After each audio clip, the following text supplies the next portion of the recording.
Irmãos, vamos começar o culto ao Senhor nessa manhã, nesse dia agradável, dia do Senhor, dia em que a igreja do nosso Deus pode se reunir, pode se congregar para lhe prestar culto. E eu gostaria de lhe convidar nesse momento a se colocar de pé.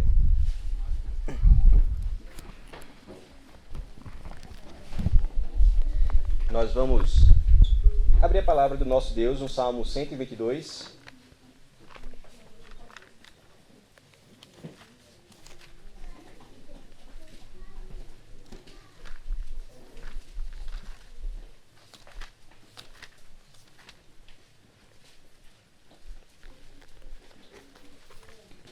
É um salmo que nos convida, nos convoca à adoração ao Senhor. E é interessante nós percebermos na linguagem do salmista a consideração, o apego por Jerusalém, por se tratar do centro religioso da nação. Sendo esse centro religioso da nação, a qual o povo de Deus pertencia, também lembra ao povo de Deus a presença do seu Senhor. Sendo esse Deus presente, esse Deus que se organiza e que estrutura o seu povo para adorá-lo, nós podemos nessa manhã também, convocados por sua palavra, render graças ao nome do Senhor e se alegrar por estarmos diante da sua presença santa. O texto nos diz assim: Alegrei-me quando me disseram, vamos à casa do Senhor. Pararam os nossos pés junto às tuas portas, ó Jerusalém. Jerusalém que estás construída como cidade compacta, para onde sobem as tribos do Senhor, como convém a Israel, para renderem graças ao nome do Senhor. Lá estão os tronos de justiça, os tronos da casa de Davi. Orai pela paz de Jerusalém, sejam prósperos os que te amam. Reine paz dentro de teus muros e prosperidade nos teus palácios. Por amor dos meus irmãos e amigos, eu peço, haja paz em ti. Por amor da casa do Senhor, nosso Deus, buscarei o teu bem. Vamos orar nesse momento, pedindo ao Senhor que nos dê a mesma alegria, a mesma satisfação, a mesma reverência e desejo de estarmos diante da presença santa do Senhor. Ó Deus, nós te agradecemos nessa manhã porque o Senhor nos convidou para estarmos nesse espaço, para que o teu nome seja glorificado, para reconhecermos as tuas grandezas, as tuas obras, para declararmos, ó Deus, a perfeição dos teus atributos e considerarmos esse dia para o descanso da nossa alma, para o nosso bem e para a glória do teu nome em comunidade com o teu povo redimido. Pedimos que o Senhor nessa manhã nos conduza e nos abençoe nesse momento de reunião, que nós possamos, ó Deus, com toda a alegria do nosso coração e toda a reverência, te prestar honras nessa manhã. Que o teu nome seja glorificado conforme a tua palavra. Que possamos assim, ó Deus, ao final do culto, ter de fato o coração em paz, por termos atendido à convocação, o mandamento do Senhor. Nos abençoe nessa manhã, enquanto nós te adoramos. Fala, ó Deus, ao nosso coração, por meio da tua palavra, nos enche do teu Santo Espírito. Nós te oramos assim agradecidos em nome de Jesus. Amém. Vamos, nesse momento, recitar o credo apostólico. Após recitá-lo, confessando a nossa fé, nós iremos cantar em adoração ao nosso Senhor. Creio em Deus Pai, Todo-Poderoso, Criador do céu e da terra. Creio em Jesus Cristo, seu único Filho, nosso Senhor, o qual foi concebido por obra do Espírito Santo, nasceu da Virgem Maria, padeceu sob o poder de Pôncio Pilatos, foi crucificado, morto e sepultado, desceu ao Hades, ressurgiu dos mortos ao terceiro dia, subiu ao céu, está assentado à mão direita de Deus Pai, Todo-Poderoso, de onde há de vir para julgar os vivos e os mortos. Creio no Espírito Santo, na Santa Igreja Universal, na comunhão dos santos, na remissão dos pecados, na ressurreição do corpo, na vida eterna. Amém. Vamos cantar alegremente o nome do nosso Senhor.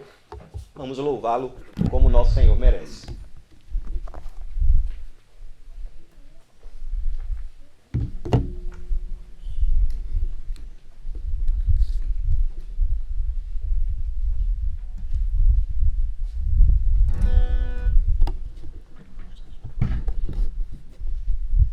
Vamos entoar um trecho do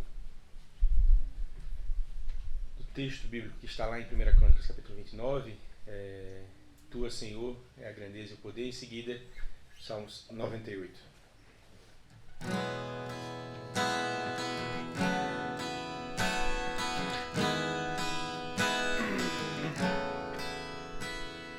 Tua, Senhor, é a grandeza e o poder, a honra, a vitória e a majestade.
Sua fidelidade para com a casa de Israel.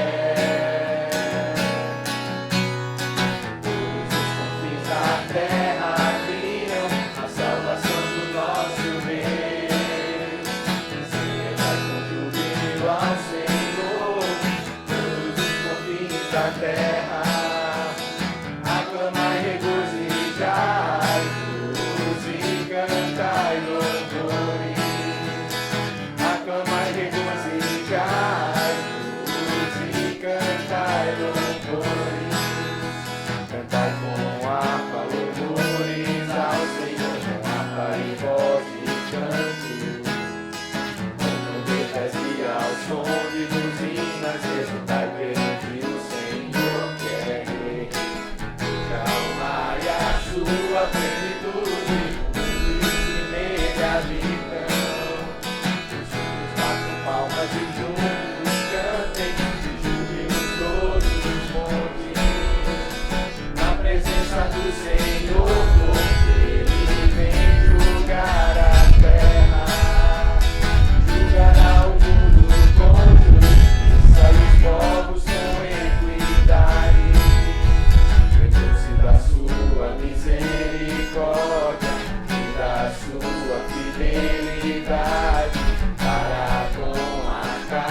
paz de Israel.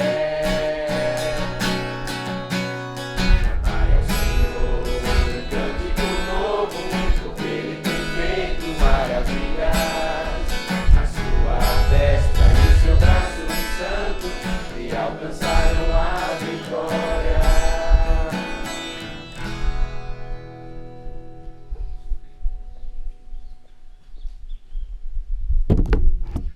Os irmãos podem se assentar. Vamos abrir a palavra do nosso Deus no Salmo de número 127. Lemos o Salmo 122, nos falando sobre a alegria de estar diante do Senhor. O momento em que nós fomos convocados, lembrados de como nós devemos nos comportar quando nós sabemos, quando somos chamados a estarmos diante de Deus. E o Salmo 127 vai nos falar de mais um cuidado que Deus tem para conosco e também, de uma certa forma, uma convocação de reconhecermos esse cuidado do Senhor expresso naquilo que nós consideramos de mais básico e também importante, como a nossa alimentação, também como a segurança da nossa casa, e esse cuidado, essa bênção de Deus sobre a nossa família, sendo expressa de uma forma maior, significativa, na condição de termos filhos. Então o Salmo nos apresenta esse Deus cuidadoso, esse Deus que nos preserva e nos abençoa com segurança, alimento e filhos, fazendo com que a nossa família cresça para a glória do seu nome. O Salmo 127 nos diz assim: se o Senhor não edificar a casa, em vão trabalham os que edificam. Se o Senhor não guardar a cidade, em vão vigia a sentinela. Inútil vos será levantar de madrugada, repousar tarde, comer o pão que penosamente granjeaste. Aos seus amados ele o dá enquanto dormem. Herança do Senhor são os filhos, o fruto do ventre, seu galardão. Como flechas na mão do guerreiro, assim os filhos da mocidade. Feliz o homem que enche deles a sua aljava, não será envergonhado quando pleitear com os inimigos à porta. Esse é o Deus que tem nos feito muito bem. O título desse salmo é que todo bem procede do Senhor. Mas nós reconhecemos que a nossa contrapartida ela é falha. Nós não entregamos a Deus a gratidão que nós deveríamos entregar. Nós não reconhecemos muitas vezes que o bem procede de Deus e escolhemos o nosso caminho como se a nossa vontade fosse superior e melhor à vontade de Deus. Mas reconhecendo que Deus é bom e Ele tem feito bem a nós. E além de nos cercar com bênçãos materiais, o Senhor tem nos cercado com a salvação em Cristo. Desse modo nós vamos em gratidão ao Senhor. Também reconhecer o nosso pecado. Fazer uma confissão diante de Deus, de que temos muitas vezes transgredido a sua lei. E que devemos reconhecer que o Senhor é bom e que por sua bondade nós devemos confessar a nossa iniquidade e nos colocarmos diante de Deus para levarmos uma vida de gratidão. Tenhamos um tempo de oração nesse momento, confessando a nossa falta e reconhecendo que nós somos pecadores e precisamos do perdão. E Deus é bom e gracioso e Ele nos perdoa e nos abençoa. Tenhamos um tempo de oração.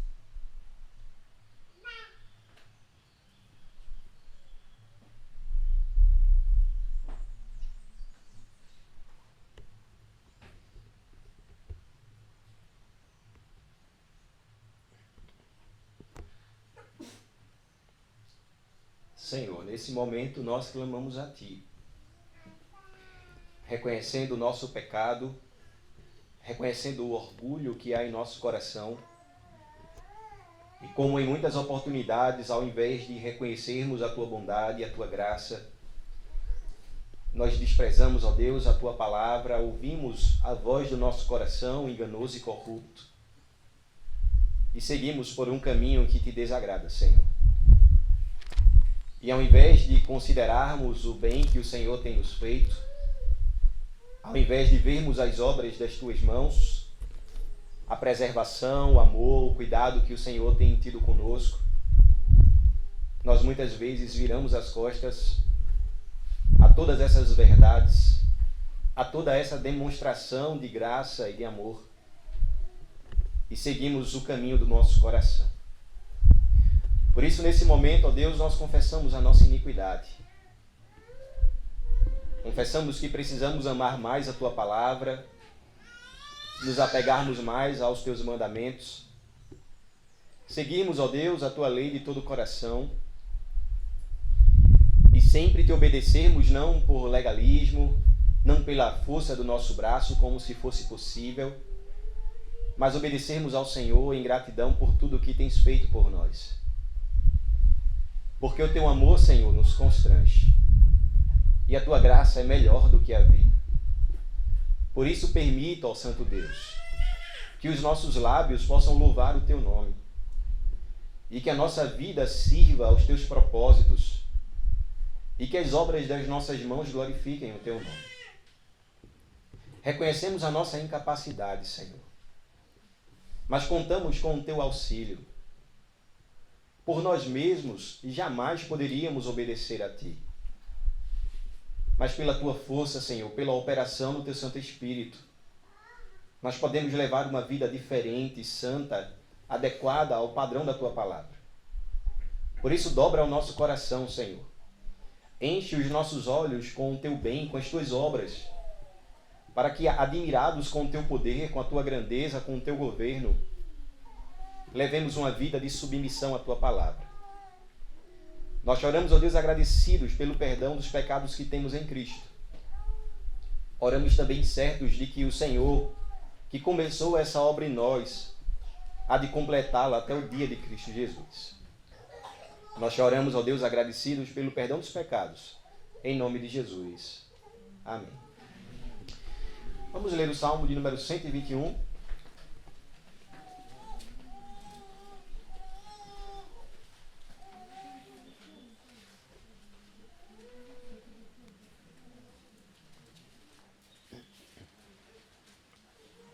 Salmo 121, assim como o Salmo 122 e o Salmo 127, é um salmo de romagem, ou seja, um salmo utilizado pelo povo de Deus enquanto se dirigia a Jerusalém para lhe prestar culto. E é interessante que nessa peregrinação, na ida a Jerusalém, os adoradores, os servos de Deus, eles enfrentariam muitos perigos. Eles se conduziam a Jerusalém sem saber se chegariam lá. Mas eles tinham uma certeza. A certeza de que Deus os guardaria, a certeza de que Deus estaria com ele, a certeza de que a presença de Deus daria o respaldo necessário para que eles pudessem enfrentar tantas adversidades para se encontrar com o seu Senhor. Desse modo, eles cantavam indo a Jerusalém e expressando que a sua confiança estava em Deus. E assim deve ser a nossa vida. Certos de que nós temos adversidades, nós enfrentamos as dificuldades do nosso coração, as dificuldades externas, mas temos a certeza de que a presença de Deus está conosco. E se o Senhor está conosco, certamente nós podemos levar uma vida em paz, apesar das dificuldades. O Salmo 121 nos diz assim: eleva os olhos para os montes, de onde me virá o socorro? O meu socorro vem do Senhor, que fez o céu e a terra. Ele não permitirá que os teus pés vacilem, não dormitará aquele que te guarda. É certo que não dormita, nem dorme o guarda de Israel. O Senhor é quem te guarda. O Senhor é a tua sombra, à tua direita. De dia não te molestará o sol, nem de noite a lua. O Senhor te guardará de todo mal, guardará a tua alma. O Senhor guardará a tua saída e a tua entrada, desde agora e para sempre. Amém. Vamos nesse momento trazer os nossos dízimos, as nossas ofertas, com a mesma compreensão do salmista. Deus é o Deus que guarda e preserva o seu povo. Se chegamos até aqui, chegamos por causa do Senhor.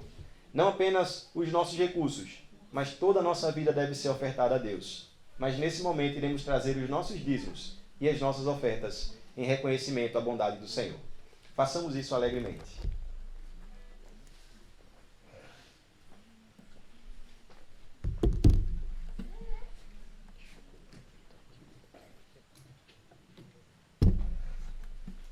Vamos entoar o número 49 enquanto fazemos isso.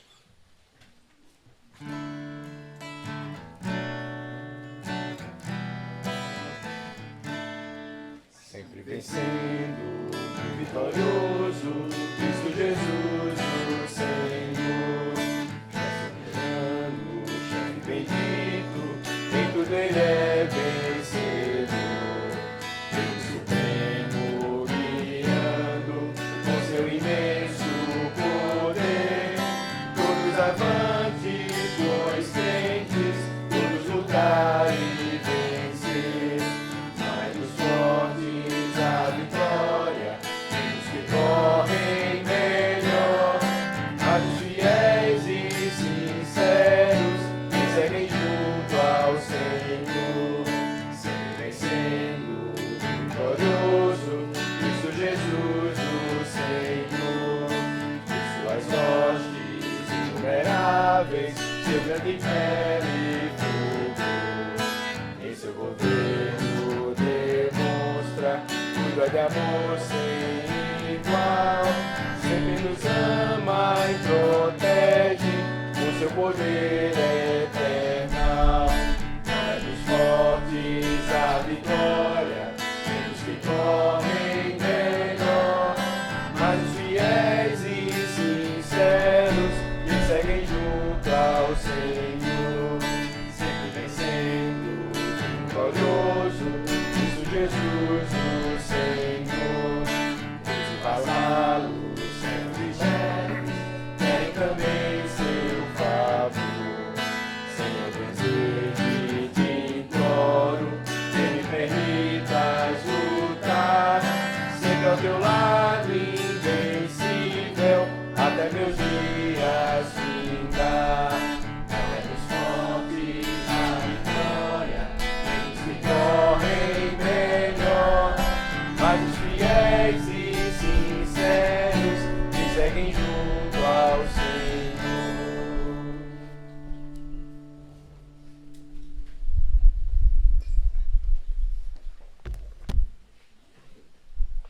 Senhor, nós te agradecemos por tudo o bem que tens feito a nós. Certamente nós não merecemos, somos pecadores, mas o Senhor graciosamente nos deu teu Filho, redimiu a nossa vida, perdoou as nossas iniquidades e tem a cada dia, ó Deus, nos conduzido de uma maneira brilhante nesse mundo. O Senhor não nos falta e nós podemos, ó Deus, abrir a nossa boca com toda a intensidade do nosso ser e dizer que o Senhor é suficiente a nós. Nós nos alegramos com essa verdade. Te louvamos também, ó Deus, pelas bênçãos materiais que o Senhor tem dado a nós e a nossa família. Nós podemos nos vestir, comer, comprar remédios e tantas outras coisas que são importantes, necessárias para a nossa vida, porque o Senhor tem nos acolhido e tem nos abençoado. Como aqui já lemos, ó Deus, Tu és o autor de todo bem. É o Senhor que traz a segurança à nossa vida, à nossa casa. É o Senhor que traz o pão à nossa mesa. É o Senhor que nos dá a inteligência, a saúde, a energia para cumprirmos as nossas atividades. É o Senhor que traz fertilidade à casa e enche de filho ao redor da mesa. É o Senhor que nos dá, ó Deus, a alegria de pertencermos e de sermos conduzidos ao lugar de culto e prestarmos o culto com os nossos irmãos. Nós poderíamos aqui enumerar tantas outras bênçãos, Senhor. Tu és bom em todo o tempo. E nós temos experimentado isso, assim como aqueles peregrinos que se dirigiam a Jerusalém. Continua, ó Deus, a preservar a nós, o teu povo. Continua, ó Deus, a nos sustentar com o teu braço forte. E enquanto nós nos dirigimos a Jerusalém celestial, que nós possamos dizer que os nossos olhos estão no Senhor e que é do Senhor que vem o nosso socorro. Nós choramos, ó Deus, agradecidos por todo o bem que o Senhor tem nos feito. E ao mesmo tempo nós oramos também por aqueles que nesse momento passam por alguma dificuldade material, Senhor. Que as tuas bênçãos sejam derramadas sobre essas pessoas. Que a tua boa mão, ó Deus, também esteja com elas. Nesse cenário tão difícil que nós temos enfrentado em nosso país, ó Deus. Que a tua boa mão possa preservar o teu povo, como sempre aconteceu durante a história. Nós nos confortamos, ó Deus, e confiamos na aliança que temos com o Senhor, de que tu és o nosso Deus. E como bom pastor, o Senhor suprirá as nossas necessidades. Nós choramos agradecidos em nome de Jesus. Amém. Irmãos, podem se colocar de pé?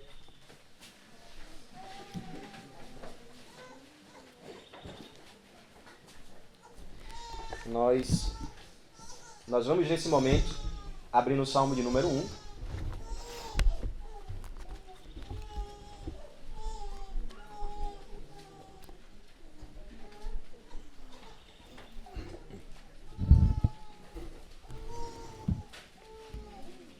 Salmo de número 1 será o nosso texto nessa manhã. Como já explicado aos irmãos em domingos anteriores, nós costumamos seguir uma sequência, ter um livro, iniciar o livro e estudar esse livro até o final. Fizemos isso já por 3 vezes esse ano. O livro de Daniel, o livro de Ruth, o livro de Esther. Mas devido à condição do meu período de descanso, nós temos algumas pregações que não seguem uma sequência, e nós vamos nessa manhã então meditar no Salmo de número 1. No retorno do meu descanso nós iremos novamente estudar um livro, o livro de Miqueias, e espero que Deus em sua graça possa nos ensinar hoje no Salmo de número 1, e depois no livro de Miqueias nós possamos também aprender a palavra de Deus e crescer em santificação para honrar o Senhor. Salmo de número 1, salmo bastante conhecido. Vou fazer a leitura no início do sermão. Nós vamos ler agora o texto, orar, e peço àqueles que nos visitam, por gentileza, mantenham as suas Bíblias abertas. Nesse texto, nós iremos percorrer o Salmo de número 1, com a graça de Deus, desejando que o Senhor fale ao nosso coração. O Salmo nos diz assim: Bem-aventurado o homem que não anda no conselho dos ímpios, não se detém no caminho dos pecadores, nem se assenta na roda dos escarnecedores. Antes, o seu prazer está na lei do Senhor, e na sua lei medita de dia e de noite. Ele é como uma árvore plantada junto à corrente de águas, que no devido tempo dá o seu fruto, e cuja folhagem não murcha, e tudo quanto ele faz será bem-sucedido. Os ímpios não são assim. São, porém, como a palha que o vento dispersa. Por isso, os perversos não prevalecerão no juízo, nem os pecadores na congregação dos justos. Pois o Senhor conhece o caminho dos justos, mas o caminho dos ímpios perecerá. Vamos orar. Senhor, nós rogamos nessa manhã que Tu fales ao nosso coração.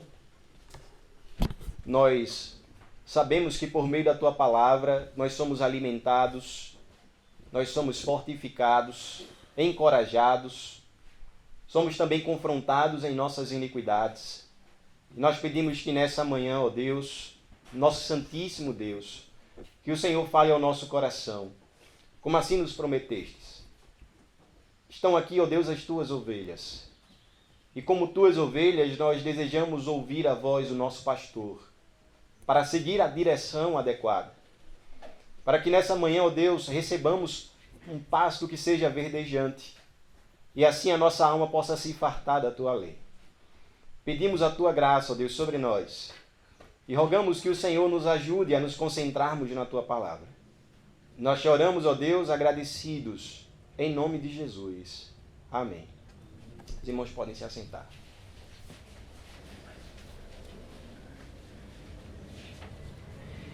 Irmãos, o homem foi criado para ser feliz.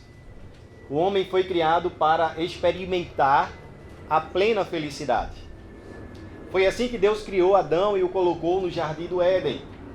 E é por essa razão que nós declaramos que o homem foi criado para se alegrar em Deus, para glorificar a Deus e se alegrar nele eternamente. Então, Deus cria o homem com esse objetivo.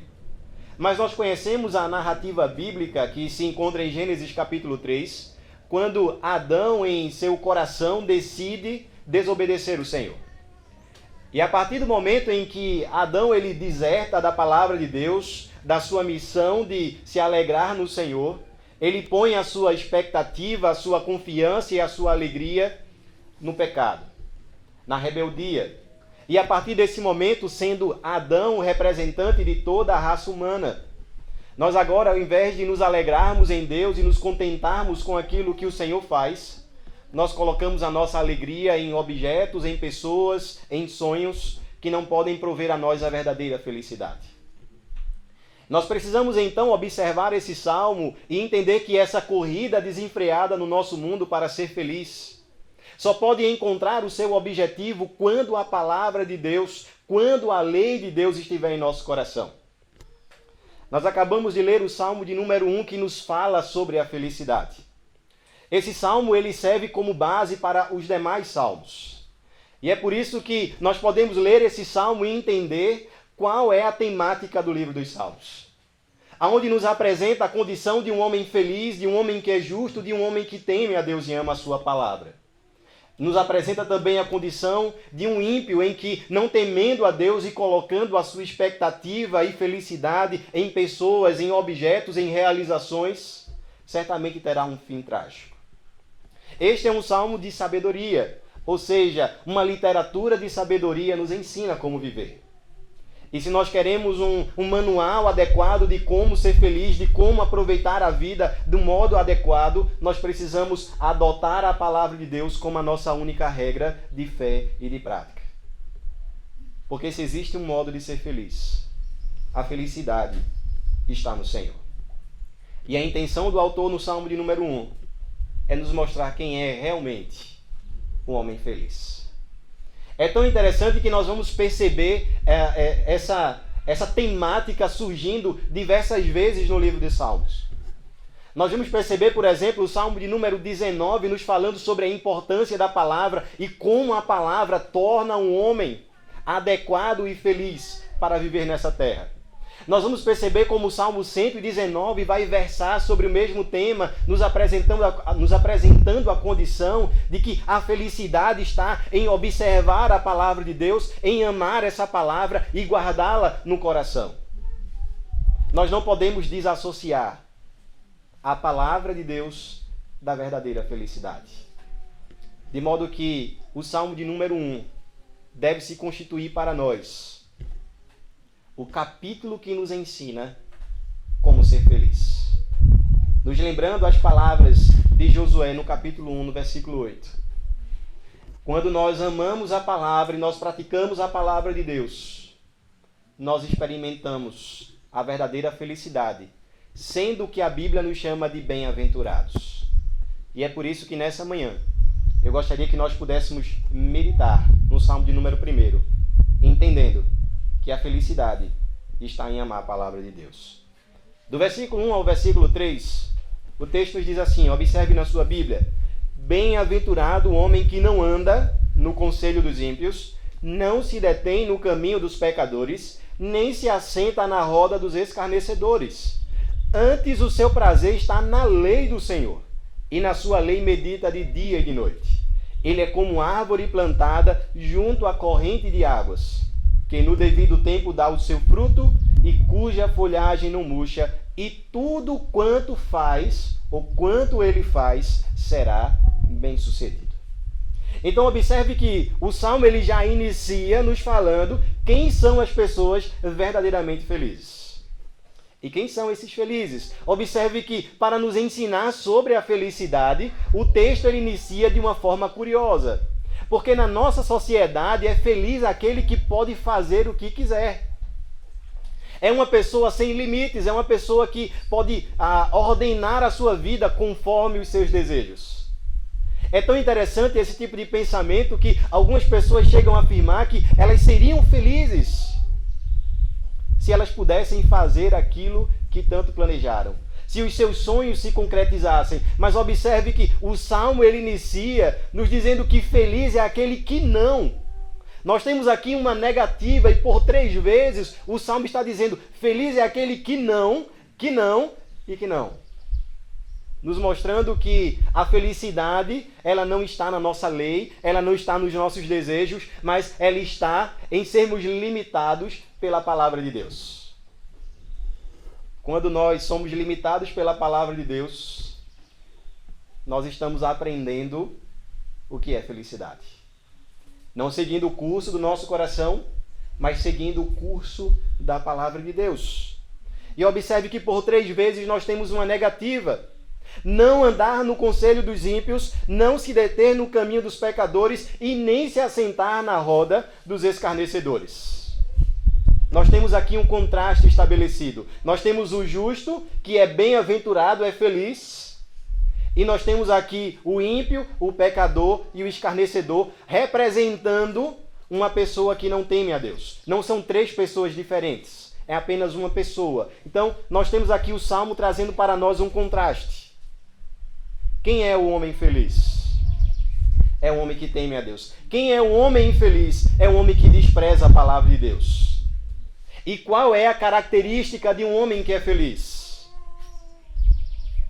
Ele não está com os ímpios.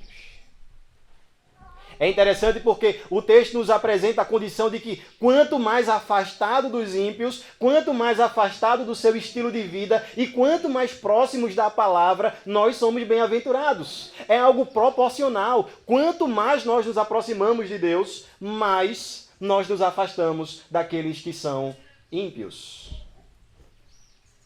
Contraste estabelecido. Se ao mesmo tempo essas 3 palavras que nos representam um homem sem Deus,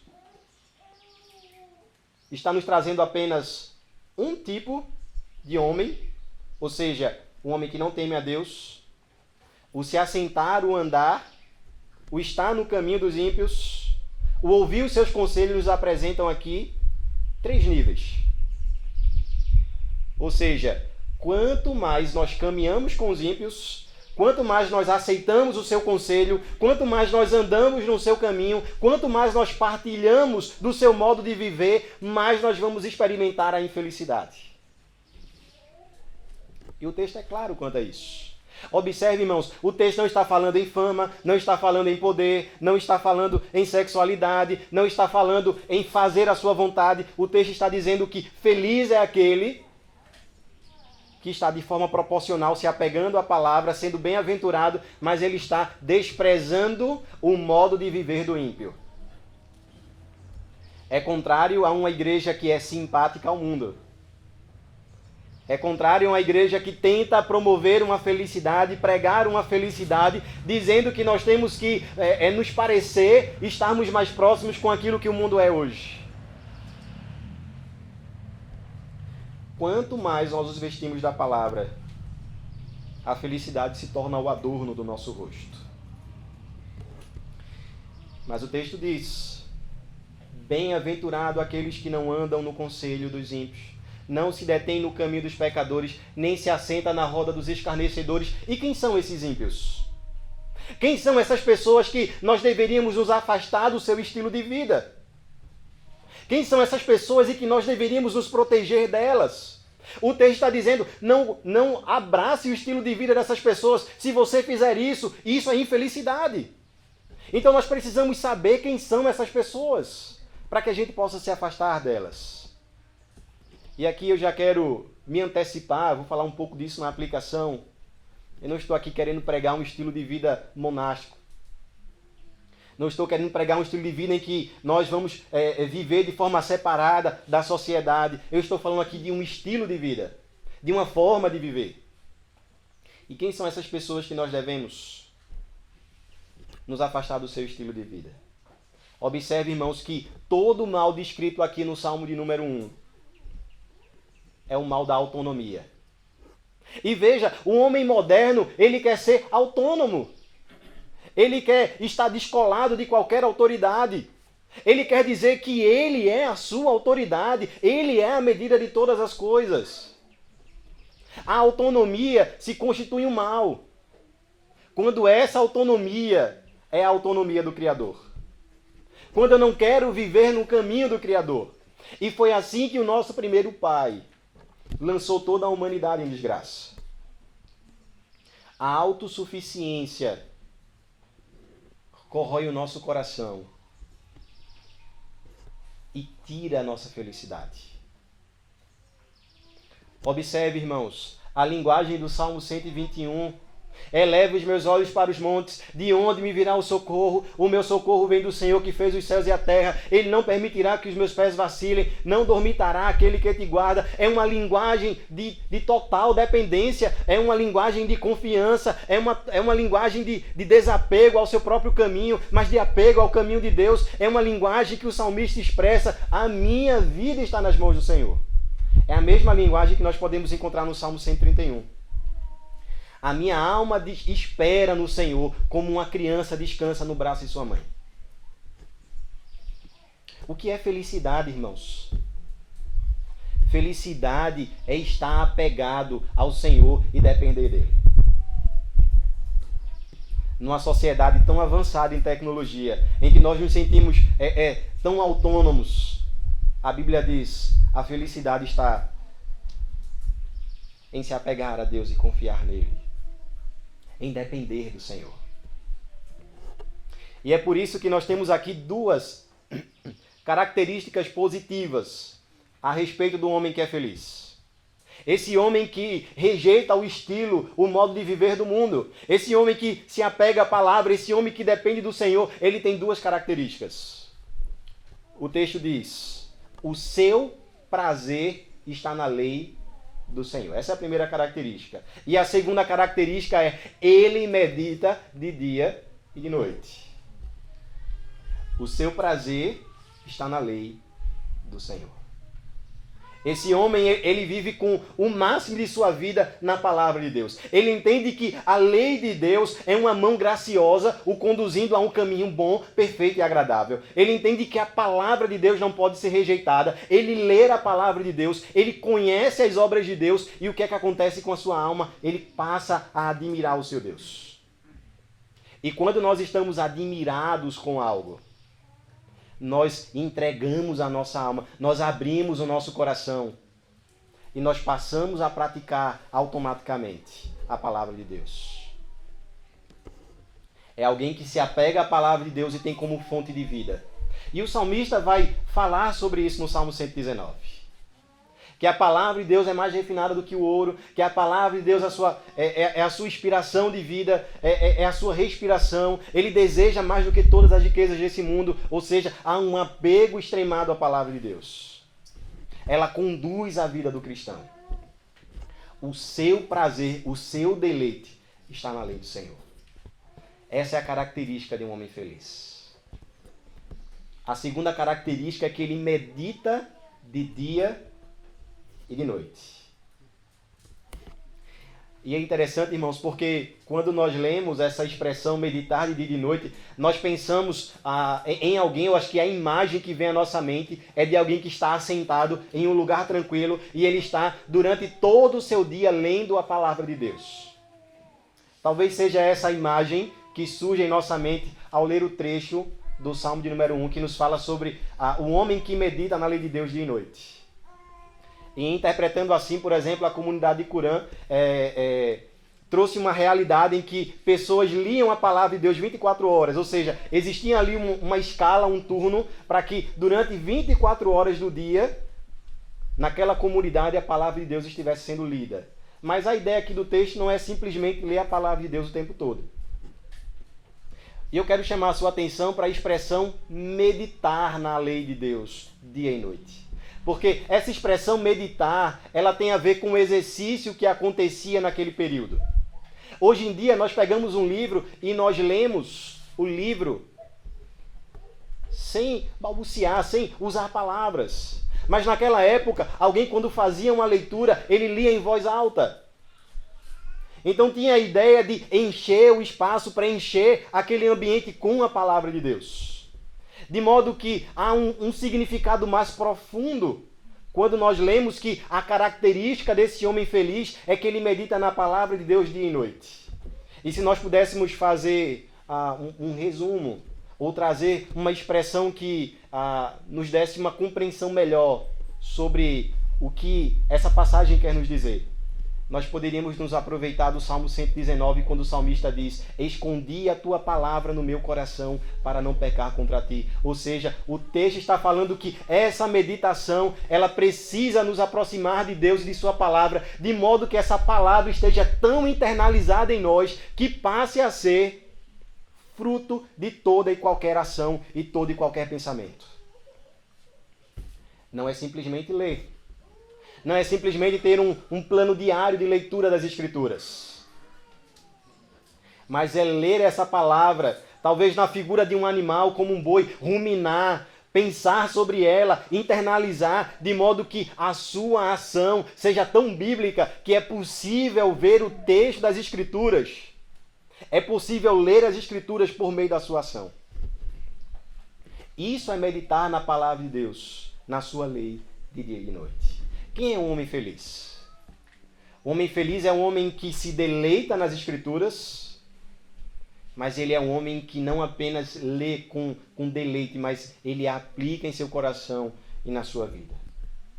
De modo que um homem que lê, que pensa e que age conforme as Escrituras, ele tem 3 benefícios. Quais são os benefícios de um homem que tem prazer na lei do Senhor e medita nela de dia e de noite? Observe que o texto vai nos falar, em primeiro lugar, observe que essa árvore, ou esse homem justo, ou esse homem feliz, ele dá frutos. Ele nos dá frutos. É interessante nós percebermos essa realidade. O primeiro benefício é que esse homem, ele dá frutos. Mas ele dá fruto em qualquer período do ano? Ele dá fruto todos os dias? Não, o texto diz, ele dá fruto na estação certa. Irmãos, isso é importante. Esse homem justo, esse homem feliz, ele frutifica na estação certa. Não é aquela árvore que você pode esperar o fruto a qualquer momento. Ou de modo desordenado, mas no tempo certo, nós podemos ir colher o fruto dessa árvore. E qual é o benefício, irmão? O benefício é que este homem que é justo, ele passa agora a produzir, ele passa agora a frutificar, porque ele está em Cristo. Ele passa agora a ter uma vida nova, uma vida diferente. Ele passa agora a ser santificado pelo seu Senhor. O benefício de estar em Cristo, o benefício de se deleitar em sua palavra, o benefício de meditar nela é que nós crescemos em santificação. Nós não somos mais o que nós éramos quando estávamos sem Cristo. Nós não somos mais o que nós éramos ontem. Nós estamos crescendo, nós estamos avançando. A cada dia nós subimos um degrau e nós estamos ficando mais parecidos com Cristo. Ou seja, esse é o benefício que nós temos no Senhor. Há um fruto que agora é visível, irmãos, no tempo devido. Não pelo legalismo, não pela força do nosso braço, mas pela ação de Deus. Aqueles que têm pavio curto podem aprender a serem mais mansos. Aqueles que roubavam, eles podem deixar o roubo. Eles podem agora passar a trabalhar para ajudar aquele que é necessitado. Aquele que era preguiçoso, ele agora vai usar a sua vida para servir as outras pessoas. Aquele que roubava, ele vai agora ajudar as pessoas com o seu testemunho, com a palavra de Deus, a ter uma vida diferente. Aquele que era orgulhoso vai passar a ter uma vida mais humilde. Então, nós podemos agora ver os frutos, porque esta pessoa, este servo de Deus, está em Cristo. Mas nós temos ainda um outro benefício, porque o texto nos diz que esta árvore frutífera é uma árvore que a sua folhagem ela não murcha. E é interessante, irmãos, porque nós estamos tratando de um texto escrito para pessoas que viviam na região seca da Palestina. Aí vamos imaginar Esse texto dizendo que feliz é o homem, e agora a metáfora é de uma árvore, e a metáfora diz que é uma árvore bonita, é uma árvore verde, é uma árvore com muitas folhas, é uma árvore frutífera. Nós pensamos, como assim? Numa região tão seca? Mas observe que o texto diz que esta é uma árvore que está plantada junto a ribeiros de água. E talvez eu e você não consigamos compreender tanto essa linguagem. Mas naquele período, naquela região seca, o jardineiro ele tirava uma planta de uma região seca e levava para junto de um rio. Colocava ali em seu leito. E nós podíamos ver naquela região, por exemplo, toda a terra arrasada, toda a terra seca, mais um paredão de árvores junto ao rio. Então, o jardineiro está fazendo esse papel. E naquele ambiente árido, naquele ambiente hostil, nós temos uma árvore bonita, cheia de folhas e de frutos. E qual é o benefício, irmãos? O benefício é que quando nós somos felizes em Cristo, quando a nossa expectativa, quando a nossa felicidade está no Senhor, por mais que nós enfrentemos adversidades, por mais que a vida seja árida, por mais que eu e você enfrentemos as dificuldades externas e internas, nós podemos experimentar a verdadeira alegria. É aquilo que o apóstolo Paulo vai nos ensinar em Filipenses capítulo 4. Alegrai-vos sempre no Senhor. Outra vez vos digo, alegrai-vos. Aí nós enfrentamos coronavírus, nós enfrentamos mortes, nós enfrentamos desemprego, nós enfrentamos crises dentro da casa, nós enfrentamos muitas vezes problemas econômicos, mas nós estamos alegres. Por quê? Porque num ambiente árido, numa terra hostil, nós estamos plantados em Cristo, que é o nosso manancial de água, em que nós jamais teremos sede. E enquanto o mundo perece com sequidão, nós podemos ser alimentados e supridos pelo amor do nosso jardineiro Jesus Cristo. E esse é o benefício de estarmos nele. Mas observe, irmãos, que não só guardados da desesperança, da dor, das dificuldades do tempo presente, mas também o texto diz que nós temos ainda um outro benefício. O terceiro benefício é que tudo quanto o justo, o homem que é feliz, faz, ele será bem-sucedido. E aqui eu gostaria de ser bem claro.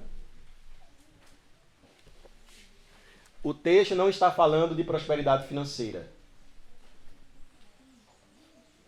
O texto não está dizendo que se nós meditarmos na palavra de Deus, nós não vamos enfrentar desemprego, nós não vamos enfrentar escassez na nossa casa, nós não vamos lidar com crises. E eu sei que muitas pessoas usam esse texto na teologia da prosperidade para dizer que aquele que está em Cristo certamente não passará por aflições. E esse tipo de ensino, ele é pernicioso, ele é contrário ao ensino das Escrituras. Mas o texto está dizendo que tudo que um homem que está em Cristo, que é feliz, que não vive segundo os costumes, os rudimentos desse mundo, ele faz, ele será bem-sucedido. E o que é ser bem-sucedido conforme o padrão de Deus?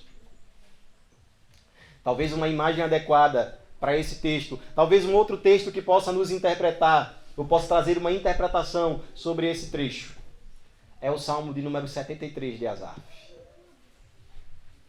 Quando Asaf passou a olhar conforme o mundo olha, quando ele passou a buscar o bem-estar desse mundo, o seu coração se entristeceu, porque ele percebia que os ímpios floresciam, os ímpios cresciam em saúde e em bens, porque eles fugiam e eles conseguiam driblar muitas vezes a justiça.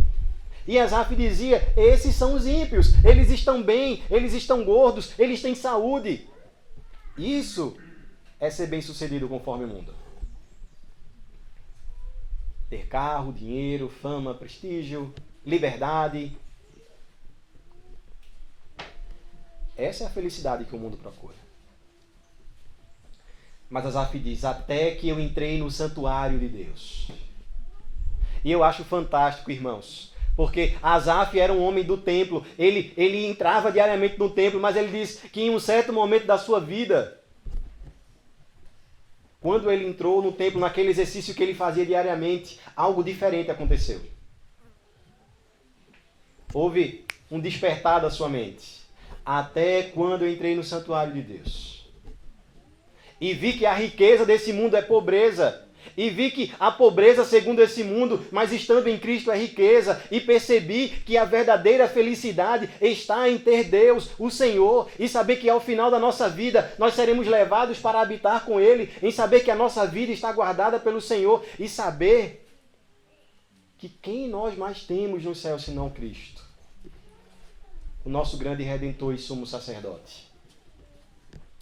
O que é felicidade, irmãos? Felicidade é ter a Cristo e ser fiel a Ele. Esse é o conceito bíblico de felicidade. De modo, irmãos, que quando nós entendemos, quando essa é a nossa cosmovisão, quando os nossos óculos estão corretos, as nossas lentes são adequadas, quando nós enxergamos o que é felicidade conforme o conceito das Escrituras, aí faz sentido a metáfora de uma árvore. Porque uma árvore, ela produz sombra e fruto, não é para si. Mas ela faz isso para servir. E essa, irmãos, é a felicidade que nos leva a sermos úteis. Leva a nossa vida a ser útil, a servir as pessoas, a servir o Senhor. E o benefício é, irmãos, de que estando em Cristo, nós somos bem-sucedidos numa vida de fidelidade a Ele. Por causa do Senhor. Mas nós estamos chegando à parte final desse salmo. O versículo 4 ao versículo 6 nos apresenta o outro lado da moeda. O texto diz assim: os ímpios não são assim. São, porém, como a palha que o vento dispersa. Por isso os perversos não prevalecerão no juízo, nem os pecadores na congregação dos justos. Pois o Senhor conhece o caminho dos justos, mas o caminho dos ímpios perecerá. Agora esses versículos vão tratar sobre a condição do ímpio. Observe que até então o texto ele se ocupou em descrever a nós quem era um homem feliz, quais eram as suas características e quais os seus benefícios. O homem feliz é um homem que se apega à palavra de Deus, que se afasta da forma ou do modo em que o mundo vive. É um homem que ele tem como característica se deleitar na palavra de Deus e meditar nela, ou seja, guardar em seu coração. E ele tem esses benefícios maravilhosos de ter o seu Senhor, de ser suprido por Ele, de estar feliz em toda e qualquer circunstância, sabendo que Cristo é a verdadeira felicidade do seu coração. Mas agora nós temos um outro lado. O texto estabelece um contraste. E observe, irmãos, que durante todo o capítulo 1 nós temos esse contraste sendo revelado a nós. Porque o texto inicia falando sobre um homem que é feliz. Bem-aventurado o homem. E agora o texto ele conclui, ele se encerra falando sobre perecer, falando sobre o ímpio. Então ele inicia falando sobre o homem feliz e ele conclui falando sobre o homem infeliz. Ele fala sobre um homem que é feliz em Cristo, ele é como uma árvore, e agora a metáfora muda. É a metáfora de uma palha. E é interessante nós percebermos que, da mesma forma que o texto ele inicia com uma negação, com 3 pelo menos, feliz é um homem que não, ele agora, ao falar do ímpio, mais uma vez ele traz uma negação. Ele diz, os ímpios não são assim. Nós temos aqui uma demarcação no texto. Há uma diferença abissal entre o justo e o ímpio. O justo, ele é como uma árvore. E é tão precioso nós ouvirmos sobre esse texto, olhando aqui a criação de Deus.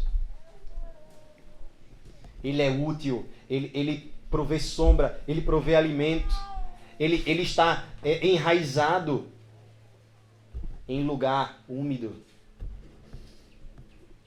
Ele tem sustentação, mas o ímpio, ele não é assim. E como o ímpio ele é como uma palha que o vento dispersa. Nós temos aqui uma antítese, uma imagem oposta. Ele é como uma palha, irmãos. E nós podemos agora comparar o ímpio com o justo. O justo, ele tem a sua morada sólida, segura. Ele é como uma árvore bem enraizada. Talvez nos fazendo lembrar daquele texto em que Jesus nos fala sobre o construtor prudente que construiu a sua casa sobre a rocha. Em vindo o vento, em vindo a água, aquela construção esteve de pé. Nos fazendo lembrar que há um construtor imprudente, há um ímpio, ele não está sedimentando a sua vida na palavra de Deus. E ao vir as chuvas, os ventos, as dificuldades da vida, o ímpio não pode resistir. Por quê? Porque ele é como uma palha que o vento dispersa. O justo está sólido, está firme. O ímpio, ele é atirado para qualquer lugar. Porque quando a nossa segurança é o dinheiro, quando a nossa segurança é a sexualidade, quando a nossa segurança são os bens que nós temos, quando a nossa segurança é a nossa família, em algum momento, todos esses nossos pilares não serão suficientes para nos amparar. E aí nós somos dispersados para qualquer lugar. Porque tolo é aquele que confia na força do seu braço. E assim vive o ímpio. Ele é facilmente dispersado como a palha. Mas vamos pensar ainda em um outro contraste. Porque o texto diz que o justo ele é como uma árvore preciosa. Ele é como uma árvore útil. Mas o que é que nós podemos fazer com uma palha? Comparada a uma árvore. Há um valor sendo aqui declarado no texto. Não que eu e você sejamos preciosos, grandes. Não que Cristo veio a esse mundo por causa de mim e de você. Nós não somos assim, irmãos. Nós somos potes de barro, contendo a preciosidade do Evangelho. Se há algo glorioso em nós, é a pessoa de Jesus Cristo. E a pessoa de Jesus Cristo em nós torna a nossa vida útil e preciosa. De modo que o texto vai dizer que preciosa é para o Senhor a morte dos seus santos. Mas a vida do ímpio é comparada à palha. Não há valor em suas obras. Não há peso em suas obras. A sua vida efêmera não está servindo a ninguém. Ele está amontoando juízo sobre si. Ele vive segundo o curso do seu coração. Ele é articulado pelas artimanhas do diabo. Ele vive a sua vida de forma inútil. Assim vive o ímpio. E o juízo o aguarda. E é por essa razão que eu e você devemos pregar o Evangelho para que eles possam conhecer a Jesus Cristo. Mas há um contraste sendo declarado nesse texto. Quando o texto diz, os ímpios não são assim, eles são opostos aos justos. E é por isso, irmãos, que nessa corrida desenfreada do homem moderno, pós-moderno, para ser feliz, ele não consegue encontrar felicidade em absolutamente nada. É impossível com que a vida de um homem seja útil e feliz se ela não estiver no Senhor. Ele é como uma palha. Por isso, irmãos, o texto no versículo 5, ele vai dizer a nós, por isso os perversos não prevalecerão no juízo, nem os pecadores na congregação dos justos. E aqui é interessante porque o texto está falando sobre um julgamento. O tempo inteiro, quando o texto está falando sobre o justo, sobre aquele homem que é feliz, o texto está descrevendo os seus benefícios. Mas quando agora o texto é deslocado para falar dos ímpios, o julgamento ele logo surge. Por isso, o injusto, o homem que não teme a Deus, ele não pode prevalecer. E é bem provável que esse texto tenha como pano de fundo o que acontecia naquele período. Porque naquela época em que esse texto foi escrito, o julgamento ele acontecia nos portões da cidade. Então, se algum homem fosse levado a julgamento, a cidade seria convocada, os anciãos, os homens importantes, eles estariam nos portões da cidade para julgar aquela pessoa diante de todos. Era uma prática comum da época. E o que o texto quer nos falar É que esse homem que procura a sua felicidade em algo que não seja a palavra de Deus, esse homem que não está alicerçado, enraizado no Senhor, ele não pode resistir nem ao julgamento dos ímpios, dos próprios ímpios. Agora nós vamos ampliar esse julgamento. Se um homem sem Deus, ele não pode resistir, ele não pode prevalecer, ele não pode permanecer de pé diante do julgamento dos seus semelhantes. Quem dirá diante do julgamento de Deus? E esse texto deveria fazer qualquer homem tremer. Porque a ideia do julgamento aqui não é apenas de um julgamento humano, mas é de um julgamento divino. E o texto diz, irmãos, este homem que não coloca em Deus a sua esperança, ele não pode resistir. Ele é como uma palha que, observe mais uma vez a imagem, ele é como uma palha, não apenas uma palha que o vento dispersa, mas como uma palha que é lançada ao fogo. E é interessante porque no Antigo Testamento, quando a imagem de palha aparece, normalmente ela está atrelada a juízo, a julgamento. Nos fazendo lembrar, irmãos, que o Deus que nos cria é também o Deus que nos julga. E o texto ele se encerra no versículo 6 dizendo: pois o Senhor conhece o caminho dos justos, mas o caminho dos ímpios perecerá.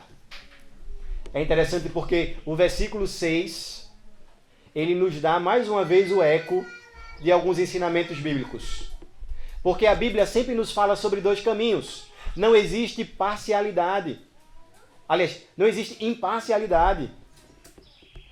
Não existe aquela condição do homem estar em cima do muro. Ou ele serve a Deus, ou ele não serve. Ou ele ama a sua palavra e se apega a ela, ou ele despreza a sua palavra. Jesus ele vai nos ensinar essa verdade em Mateus capítulo 12. Quem não é por mim é contra mim. Quem comigo não ajunta espalha. Ou nós somos de Deus, ou somos do diabo. E é muito forte ouvir isso. Mas essa é a realidade do ensino bíblico. De modo que a Bíblia vai falar sobre o joio e o trigo. A Bíblia vai nos falar sobre o construtor prudente e imprudente. A Bíblia vai nos falar sobre um caminho estreito e um caminho largo. E aqui, mais uma vez, o texto está nos falando sobre esse contraste. O homem que teme a Deus e o homem que não teme a Deus. E o versículo 6, ele se encerra nos apresentando essa condição. E a pergunta que todo homem sensato deveria se fazer é: em que lado nós estamos?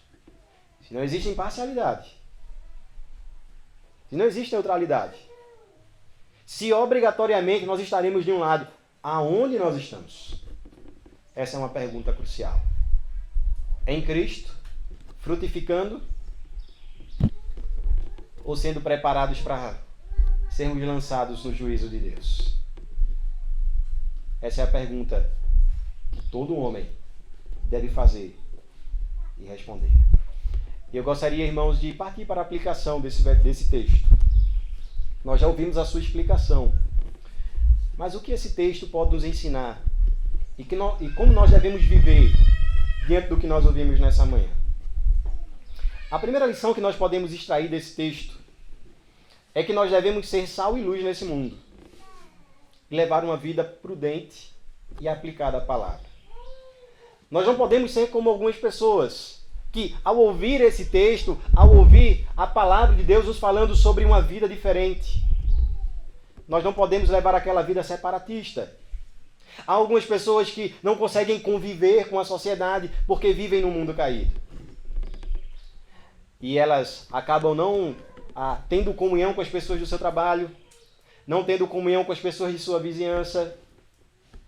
Em seu círculo de amizade não há descrentes.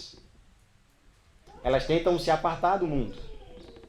E acham que, se fizerem isso, elas levarão uma vida mais santa, uma vida mais tranquila. E nós já temos a lição na história de que isso não funciona. De que algumas pessoas se isolaram, de que algumas pessoas tentaram fugir das tentações, das dificuldades, das corrupções do mundo, se isolando. E nós sabemos que isso não funciona. Porque o pecado está no coração do homem. E mesmo se nós vivermos numa sociedade entre nós, Mesmo se nós pegássemos um terreno aqui em aldeia e nós construíssemos casa, e nós plantássemos, e nós vivêssemos e produzíssemos tudo o que é necessário para termos o sustento da nossa família, mesmo assim, nós teríamos que lidar com os nossos pecados e com o pecado de outras pessoas.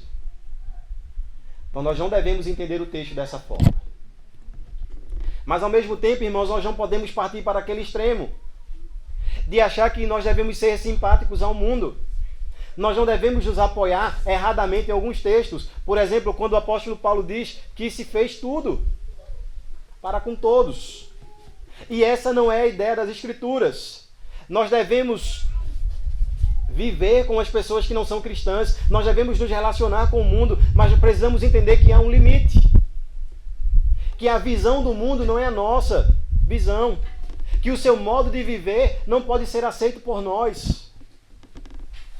E que se em algum momento nós devemos fazer um rompimento por mudanças ou por divergências de ideias, nós devemos fazer.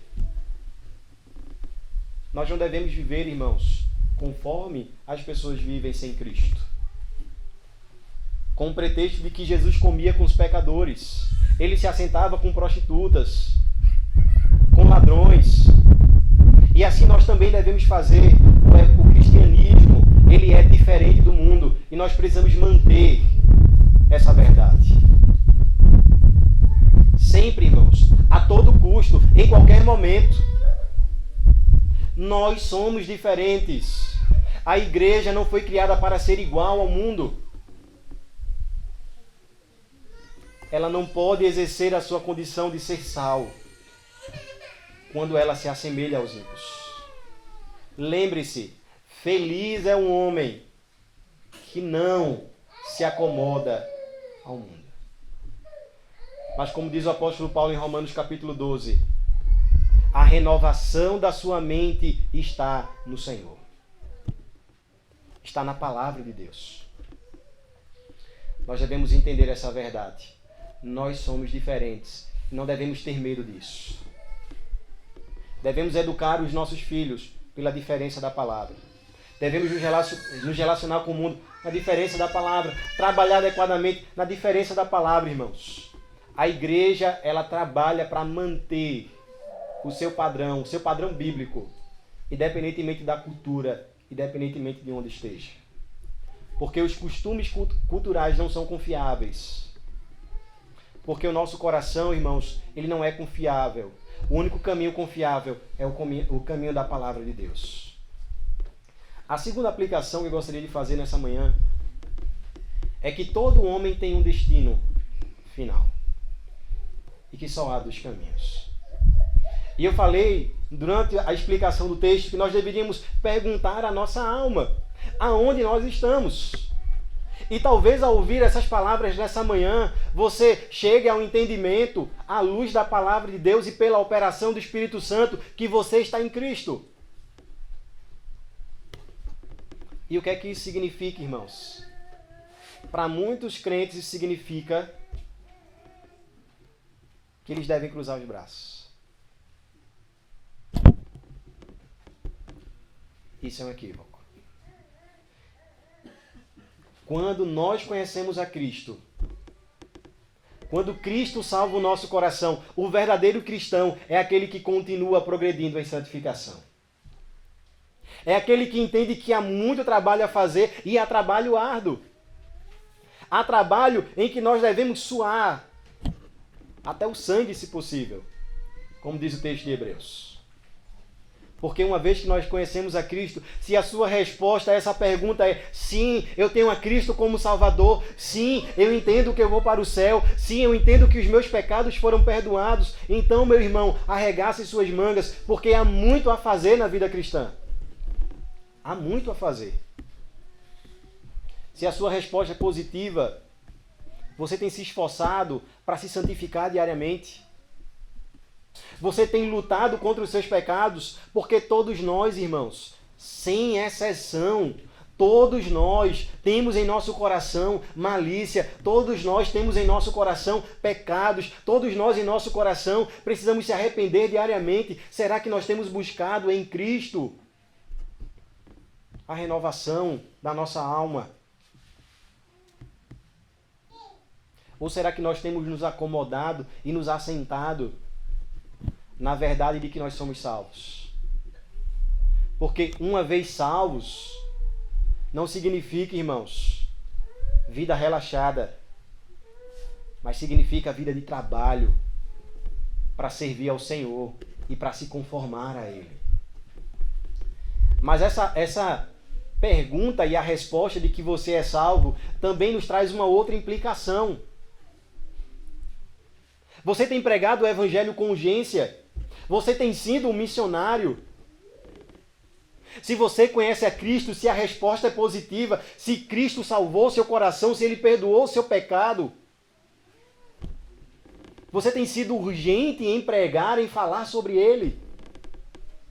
Será que as pessoas à sua volta, as pessoas do seu convívio, as pessoas que não conhecem a Cristo, têm ouvido da sua boca e visto em seu testemunho a verdade de Deus? Será que você tem sido um missionário? Irmãos, pregar a palavra não é algo para profissionais. Se você conheceu essa felicidade, se você sabe o que é servir a Cristo, se você tem sido bem-aventurado em Cristo, então esmere-se para que mais e mais pessoas possam conhecer o Senhor. Não pense, irmãos, que Deus levantou missionários, pastores, presbíteros, diáconos, para que faça esse serviço que também é seu. Nós precisamos diariamente pregar, para que esse homem que vive em busca da felicidade, ele possa descobrir o que é verdadeiramente ser feliz. E nós precisamos, com avidez, falar de um Cristo que sacia a sede do homem e que muda a vida. Agora, se a sua resposta nessa manhã, ao ser confrontado, ao ser indagado a respeito da salvação, se você é um homem feliz em Cristo, se você é um homem contente nele, se você é um homem justo, ou se você não é, se a sua resposta é negativa, nessa manhã, eu gostaria que você fosse assombrado com o pavor do julgamento de Deus. Ah, irmãos, não há nada que nós deveríamos temer mais nesse mundo do que a mão de Deus. Porque terrível coisa é cair nas mãos de Deus vivo. Ele não é como um de nós, da mesma força que eu e você. Ele não é fraco como nós somos. Ele é o Deus Todo-Poderoso. Com as suas palavras, Ele criou o mundo. Com a sua palavra, Ele criou tudo que está à nossa volta. Pelo seu poder, tudo que não existia veio a existir. E esse Deus Criador é também o Deus que julga. E quem poderá resistir ao julgamento de Deus? Quem poderá ficar de pé diante desse soberano?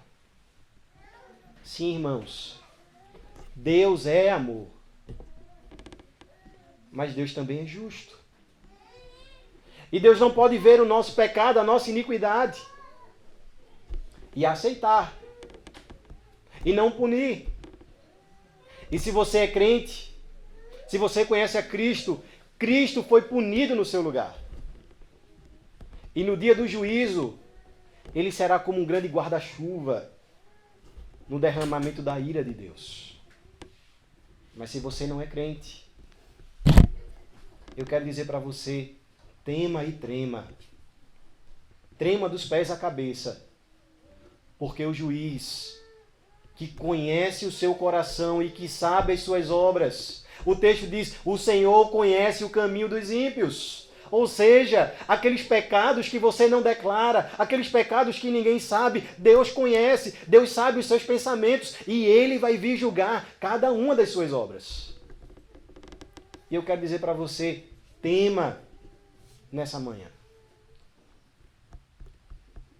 Porque esta força, esse Deus, esse Senhor justo, Ele vem julgar a terra e julgará o mundo com justiça. Aos crentes, se nós fomos libertos, se nós estamos livres do juízo de Deus, mais uma vez digo, isso não significa uma vida relaxada. Trabalhem, O Deus que julga o ímpio é o Deus que disciplina o crente. Por fim, irmãos, eu quero fazer um apelo nessa manhã. E o apelo é: amem, defendam, reflitam, meditem, apliquem e preservem a palavra de Deus. A cada medida que nós fazemos isso, nós vamos descobrir mais e mais o que é ser feliz. A sua felicidade não pode ser a sua família. A sua felicidade não pode ser seu emprego. A sua felicidade não pode ser a sua realização profissional, educacional. Sim, irmãos, há momentos de felicidade com tudo isso que eu aqui citei. Mas imaginemos, irmãos, amanhã, se nós estivermos em cima de uma cama. Imaginemos amanhã se tivermos sem os nossos filhos. Imaginemos amanhã se tivermos sem o nosso emprego. Imaginemos amanhã se o seu diploma, o seu currículo acadêmico, ele não trouxer para você aquilo que você espera e ele não servir de nada. Irmãos, não só a nossa vida é efêmera, como também são as nossas realizações. A nossa vida é um sopro. Assim como as nossas conquistas. Se a nossa felicidade e o nosso coração está em Cristo, nós iremos resistir aos dias maus. E essa é a única forma de resistirmos aos dias maus. Por isso, nesse mundo caído, de intensa aflição, nós podemos sorrir quando tudo à nossa volta está ruindo, porque nós temos a felicidade em Cristo. Mas para ser feliz, o segredo está na palavra do Senhor. Apegue-se a ela e ela será para você como um tesouro, ou como o mais doce do mel que destilar dos favos. Vamos orar. Senhor, nós te agradecemos nessa manhã por tua palavra pregada, ensinada e aplicada a nós. Rogamos, ó Senhor, que o Senhor nos preserve da falsa felicidade, de colocarmos o nosso coração em coisas, em pessoas, em realizações, em sonhos. Não há nada que seja tão seguro como o Senhor é. Ensina-nos, Senhor, logo cedo, no dia, a meditarmos na Tua palavra, a sermos por ela supridos, ó Senhor. Ajuda-nos a nos admirarmos com quem Tu és e com as Tuas obras. A nos afastarmos, ó Deus, das ideologias dos ímpios, que muitas vezes parece ser bonita, atraente. Nos afasta, Senhor, dessas armadilhas. Preserva, ó Senhor, o nosso coração. As crianças, os jovens, no seu ensino, na escola, na universidade. Preserva a sua mente, Senhor.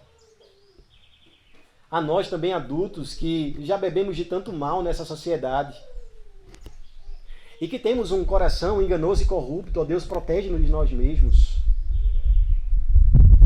A nós, ó Deus, líderes que pregamos a palavra, que ensinamos ao Teu povo, ó Senhor, livra-nos de escândalos, preserva os nossos pés e nos mantém na Tua palavra, Senhor. Porque a Tua lei é a fonte de todo bem.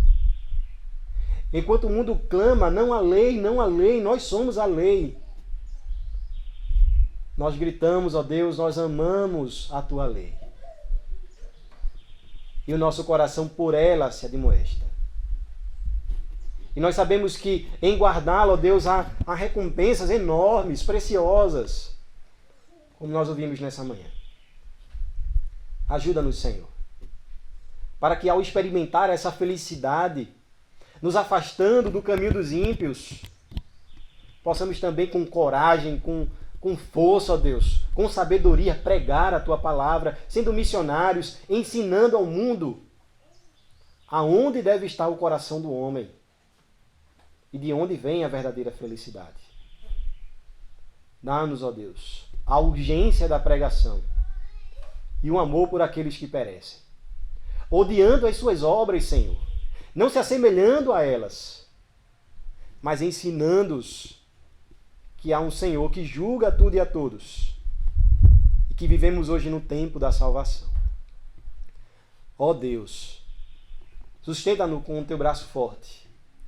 Também te pedimos, ó Deus, que nos momentos de adversidade, de desesperança, quando as aflições baterem a porta da nossa casa, Senhor, e certamente baterão porque vivemos nesse mundo caído,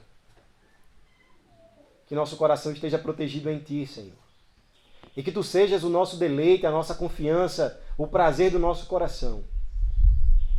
Para que o sorriso seja fácil e a confiança seja, ó Deus, espontânea. Porque temos guardado em nosso coração a Tua palavra.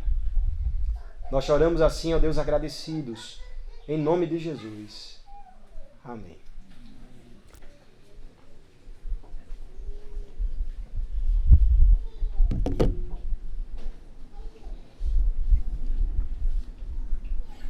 Hino número 266, Cu de Cruz.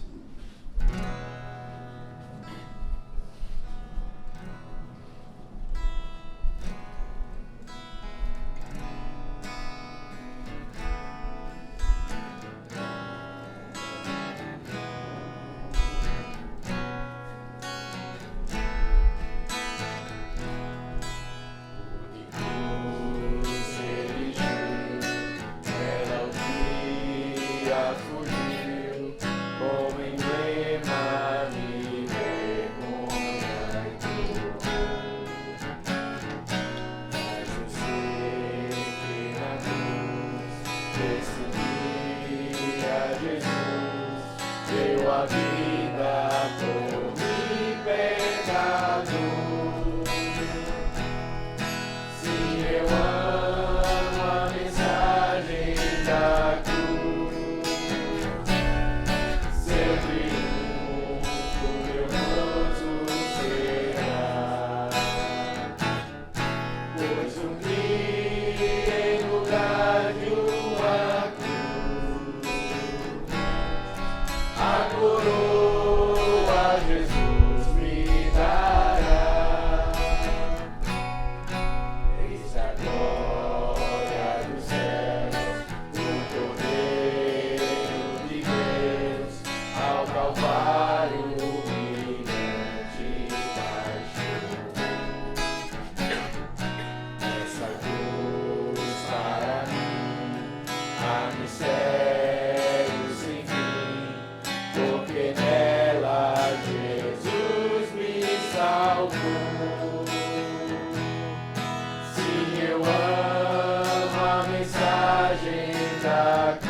Coroa Jesus me dará.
Senhor, nós vivemos por essa esperança de um dia estarmos com o Senhor.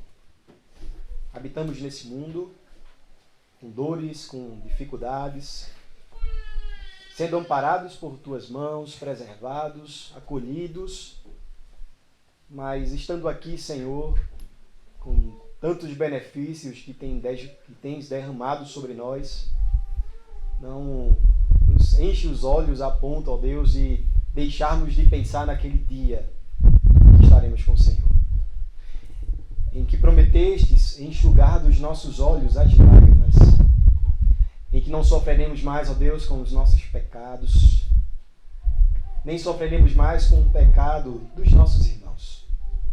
Estaremos com o Senhor. Enquanto esse dia não chega, ó Deus, prepara-nos e nos faz desejá-lo diariamente. Lembra-nos, ó Deus, que estamos a caminho da Jerusalém Celestial. E que quando esse dia não chega, temos grandes responsabilidades de vivermos uma vida conforme o padrão do Senhor. Que nós possamos trabalhar, ó Deus, a fim de chegar esse dia. E quando o Senhor amorosamente nos chamar e nos receber na glória, que nós possamos, ó Deus, descansar de toda a nossa fadiga e estarmos eternamente com o nosso Senhor.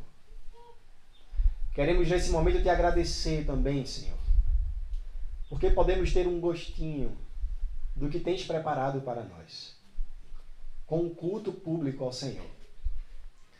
Podemos nesse dia desintoxicar a nossa alma de tantas preocupações e descansar, ó Deus, de tantos trabalhos que nós temos realizado, com a certeza de que esse descanso nem se compara, Senhor, nem chega perto do descanso maior, que será aquele dia em estarmos nos Teus braços. Mas queremos te agradecer, ó Deus, porque o Senhor nos oportunizou esse momento, num período de restrições, de proibições. O Senhor nos dá a essencialidade da adoração. E nós podemos aqui, Senhor, levantar a nossa voz em adoração e enchemos o nosso coração da Tua palavra para mais uma semana aos Teus pés. Por isso, abençoa-nos e faz com que, ó Deus, todos nós amemos, preservemos e estimemos o culto ao Senhor. E que possamos, na nossa casa, durante a semana, em nossa pequena igreja, adorar o Teu nome e aprender sobre a Tua palavra. Abençoa, Deus, o nosso trabalho semanal. Estende as mãos sobre nós. Nos faz bem-sucedidos, ó Senhor, para a glória do Teu nome. Nós choramos assim agradecidos, em nome de Jesus. Amém.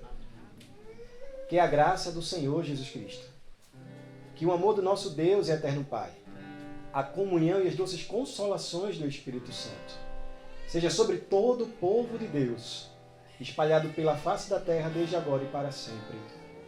Amém.